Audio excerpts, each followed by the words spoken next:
اللہ اللہ اللہ۔ صحابہ پھوٹ کے رونے لگے، محبوبہ کرم ہی کرم ہوا ہے، رحمت ہی رحمت آئی۔ آپ کے بارے میں گمان کرنے والا بھی دائرہ ایمان سے نکل جائے گا۔ حضور آپ کیا فرما رہے ہیں؟ فرمایا نہیں بھائی اٹھو۔ پیچھے سے جناب عکاشہ بن محصن اٹھے، ہاتھ کانپتے ہیں، آگے بڑھے، کہنے لگے یا رسول اللہ، ایک جنگ کے موقع پر آپ نے درہ مارا تھا، ننگی پیٹھ پر صفیں سیدھی کراتے، بات دل میں رہ گئی ہے، میں نے بدلہ لینا ہے۔ نبی کریم نے فرمایا بلال دوڑ کے جاؤ، فاطمہ کے گھر درہ پڑا ہے، درہ لاؤ۔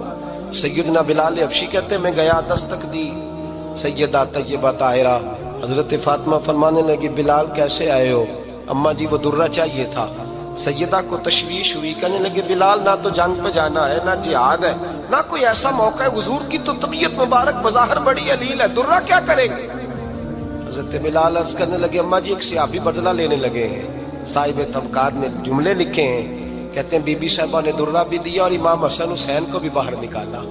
فرمانے لگی عکاشہ سے کہنا 100 درے مارے، ان دو شہزادوں کے جسم پر نبی پاک کے قریب نہ جائے، میں نے 2 بچے پیدا ہی اپنے محبوب پر قربان کرنے کے لیے کیے، ان کو لے جائے۔ حضرت بلال کہتے ہیں میں 2 شہزادے لے کے آیا، اور جب دروازے میں میں لے کے پہنچا تو نبی پاک نے دیکھا تو آنکھوں میں آنسو آ گئے۔ فرمایا ان کو بٹھا دو، مجھے پتا ہے فاطمہ نے کیا کہہ کے بھیجا ہے۔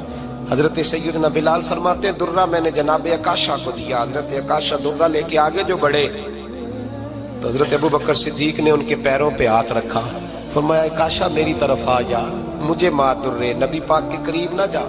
مصطفیٰ کریم نے فرمایا ابوبکر تو ہٹ جا، اسے آنے دے۔ فرماتے ہیں میں چند قدم آگے گیا تو مولا علی شیر خدا نے میرے پیر پہ ہاتھ رکھا، کہنے لگے عکاشہ سوچ تو صحیح تو کیا کر رہا ہے؟ حضور نے فرمایا علی ہٹ جاؤ، میرا اور ان کا معاملہ ہے۔ جناب عکاشہ آگے بڑھ رہے، نبی کریم نے فرمایا میں اپنی امت کو درس دینا چاہتا ہوں، خبردار خبردار زندگی میں تمہارے ہاتھ سے زبان سے کسی کو تکلیف نہ پہنچنے پائے، خبردار یاد رکھنا وہ معاشرے بگڑ جاتے ہیں، وہ معاشرے تباہ کر دیے جاتے ہیں جہاں ظلم ہوتا ہے، جہاں زیادتی ہوتی ہے، جہاں لوگوں کو ستایا جاتا ہے۔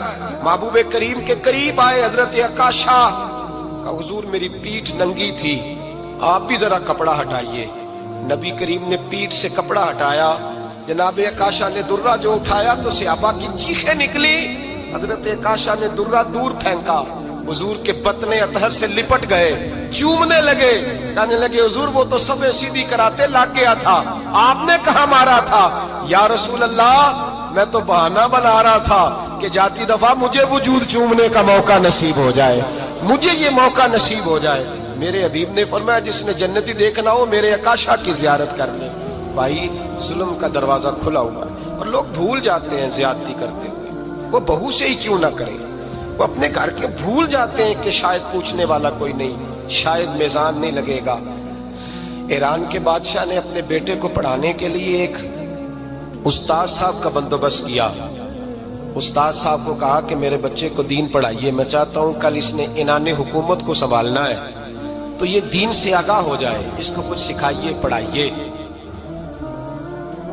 بہت نیک بزرگ بڑے درویش عالم پڑھانے لگے، اسباق مکمل ہو گئے، دین کے اسباق قرآن مجید پڑھایا، احادیث طیبہ کا درس دیا، اصول فقہ سے روشناس کرایا۔ جب بچے نے مکمل تعلیم حاصل کر لی اور آمین ہو گئی، دستار ہو گئی، فارغ ہو گئے، تو پھر ایک دن استاد صاحب نے کہا بیٹے کل تم نے ضرور آنا ہے، کچھ بات کرنی ہے۔ شہزادہ گیا ملنے استاد صاحب سے، استاد صاحب نے کنڈی لگا لی، ہاتھ میں درہ پکڑ لیا، مار مار کے پورے وجود کو زخمی کر دیا، کوئی غلطی نہیں، کوئی بات نہیں، مارا۔ اب بچہ آیا آ کے بادشاہ سلامت سے کہا کہ ابا جی سمجھ نہیں آئی، بڑا مارا ہے استاد نے۔ تو سیانے تھے نا بادشاہ، یہاں تو قاری صاحب روز کٹہرے میں کھڑے ہوتے ہیں، مولوی صاحب آپ نے میرے بچے کو کیوں مارا ہے؟ آپ 8000 کے مولوی ہیں، میرا کئی کروڑ کا بچہ ہے، سویرے بدل لیں گے، خبردار آپ نے بچے کو ہاتھ لگایا، اپنی حیثیت میں رہے معاذ۔ جو قومیں استادوں کو کٹہروں میں کھڑا کرتی ہیں وہ ترقی نہیں کر پاتی، جو استادوں کو کٹہروں میں روز کھڑا کرتے ہیں۔ کہا ابا جی بڑا مارا ہے، تو والد بڑے سمجھدار تھے، کہنے لگے بیٹا استاد باپ ہوتا ہے، وہ زیادتی نہیں کرتا، کوئی بات ہوگی، میں تیرے استاد کو کٹہرے میں نہیں بلاؤں گا، अम्मा से बात की। अम्मा कहने लगी बेटा मैं तेरे बाप से कैसे बात करूं, डरा था। वक्त गुजर गया, 22 साल बीत गए, 22 साल गुजर गए। बादशाह का इंतकाल हुआ, शहजादा तख्त पे बैठा। पहला हुक्म ये दिया कि मेरे उस्ताद को बुलाओ। पहला हुक्म। उस्ताद जी बूढ़े हो गए थे, छड़ी के ऊपर टेक लगा के आए और भवें सफेद होके झुक गई थी।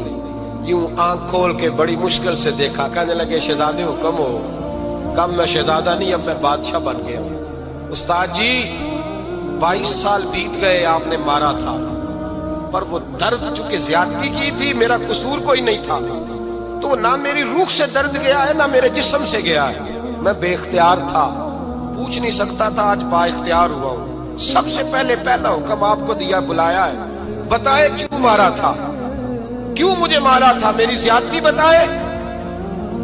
तो उस्ताद, बूढ़े उस्ताद की आंखें आंसुओं से भर गई। कहने लगे बेटे बस आज के दिन के लिए मारा था, ये जो दिन आ गया ना मेरी जिंदगी में, इसलिए मारा था। ये मैं चाहता था मेरी जिंदगी में वक्त है आज के, बस मेरी मुराद पूरी हो गई। का साहब किस लिए, मुझे भी समझाए। आप फरमाने लगे कितनी देर हो गई तुझे मार खाए हुए, कितना जमाना बीत गया। कहने लगा 22 साल। पर मैं जख्म भूले तो नहीं, दर्द खत्म तो नहीं हुई, तुम्हें बात 1 मिनट के लिए भी तुम्हारे हाफजे से महव तो नहीं हुई। का उस्ताद जी रोज रात को याद आती, रोज ख्याल आता था।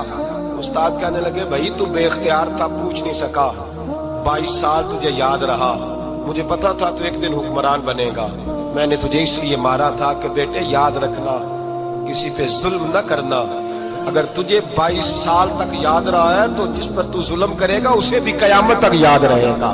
और ये याद रखना, तू आज बाइख्तियार हुआ तो तूने मुझे बुला लिया है, कयामत के दिन गरीब बाइख्तियार हो जाएंगे, मजलूम बाइख्तियार हो जाएंगे। वो बाइख्तियार होंगे बिल्लाहिल वाहिदिल कहार, रब करीम की बारगाह के अंदर उनका इख्तियार होगा, अकेले अल्लाह की हुक्मरानी होगी। फिर वो बुलाएंगे बड़े बड़े कच कुला, दुनिया में जिनकी पगड़ियां ऊंची थी वो सर झुकाए खड़े होंगे। दुनिया में जो डिक्टेटर बनते थे उनकी पुश्तें लाल होंगी, उनको गद्दार लिखा जाएगा, कयामत तक नहीं भूलेगा। जुल्म करना तो सोच समझ के करना, इतना करना जितना तुम सह सकते हो, इतनी ज्यादती करना जितनी कयामत में तुम बर्दाश्त कर सकते हो। मेरे नबी करीम सल्लल्लाहु अलैहि वसल्लम ने फरमाया जुल्म से बचो, ये कयामत के अंधेरों में से एक अंधेरा होगा। जिंदगी में ज्यादती न करें। अगर थोड़ी देर के लिए कोई चीज बर्दाश्त कर जाएंगे तो वो फायदा दे जाएगी, कुछ देर के लिए अगर सह जाएंगे तो नफा मिल जाएगा। सहने की कोशिश करें लेकिन ज्यादती न करें, नजर को, सोच को, जहन को पाक रखें। और मेरे भाई जिंदगी पूरी जुल्म से बचें, ज्यादती से बचें। अमीरुल मोमिनीन हजरत जनाब सैयदना उमर फारूक रदी अल्लाह ताला अन्हु रात घर में थे तो रोने लगे, बड़ी देर तक रोते रहे। वालदा उठी तो साहिबजादे से कहने लगी पता करो तुम्हारे बाप को क्या मसला है। शहजादे आए, कहने लगे अमीरुल मोमिनीन वालिद गिरामी क्या हुआ। तो हजरत उमर फारूक कहने लगे बेटा अपनी अम्मा को बुलाओ। वालदा आ गई, क्या बात है, कुछ तबीयत खराब है तो हकीम का बंदोबस्त किया जाए। तो हजरत उमर कहने लगे कुछ भी नहीं, आज मस्जिद से निकला हूं तो नबी पाक के सहाबा मेरी तारीफें कर रहे थे। ये हजरत फारूक आजम के विसाल के करीब के दिन है। तारीफें तो हजरत ये रोने की बात है कि खुश होने की। आप फरमाने लगे नहीं, सोचता हूँ बाहर तो मैं अच्छा रहा हूँ, पता नहीं घर में ही कोई ज्यादती ना हो गई हो, पता नहीं तुम्हारे साथ भी मेरे मामला ठीक थे कि नहीं। सहाबा तो तारीफ करते हैं, रो रहा हूँ तुम्हारी वजह से ना उलझ जाऊं, बीवी ही ना कहे मेरा हक ही अदा नहीं किया।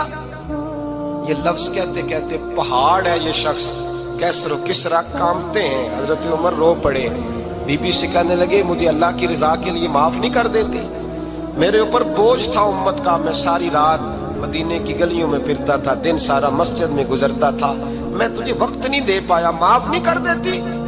तो जोजा कहने लगी नहीं उमर, मैंने भी जिंदगी में अपना कोई सुख चैन नहीं देखा, कोई चाव पूरा नहीं किया, मैं कैसे माफ कर दूं, मैं नहीं माफ करती। हजरत उमर जमीन पे बैठ कर रोने लगे, कहने लगे चल माफ कर दे। कहने लगी एक वादा करो, कयामत के दिन रब करीम की बारगाह में मेरी सिफारिश करोगे, अल्लाह की बारगाह में अर्ज करोगे कि अल्लाह अच्छी थी, मुझे कपड़े धो के देती थी, रोटी पका के देती थी, मेरी इज्जत की मुहाफिज थी। जनाब उमर कहने लगे तेरे साथ वादा है। रब अपने फजल से उमर को जन्नत देगा तो उमर तुझे जन्नत में साथ लेकर के जाएगा, तेरे साथ वादा है। कि भाई जिनके दिलों में एहसास था कि हमसे कुछ ज्यादती ना हो जाए किसी जगह, वो तो यहाँ तक मामला करते थे, यहाँ तक उनका ख्याल रहता था। अजीजों, एक तो नजर में हया पैदा करें, वालिदैन की बहुत बड़ी जिम्मेदारी है। लाखों बच्चे मर्जी की शादियां कर रहे हैं, हजारों घर उजड़ रहे हैं। ये वो वाला जहर है जो हर घर में तेजी से फैलता चला जा रहा है। पहले हम कहते थे कि बच्चा बाहर ना निकले, अब कहते हैं अल्लाह कहीं मोबाइल लेके तन्हा ना बैठ जाए, कहीं तन्हा ना बैठ जाए। क्या बनेगा इसका अगर ये गंदगी और ये ऐसा नशा है जो उजाड़ के रख देता है इंसान की तवानाइयों को। एक तो जहन को, तबीयत को पाक रखें, दूसरा ज्यादती कभी न करें। ये दो सबक अगर उम्मत को याद हो जाएं तो फिर मुआशरा बड़ी तेजी से इस्लाह पजीर होगा।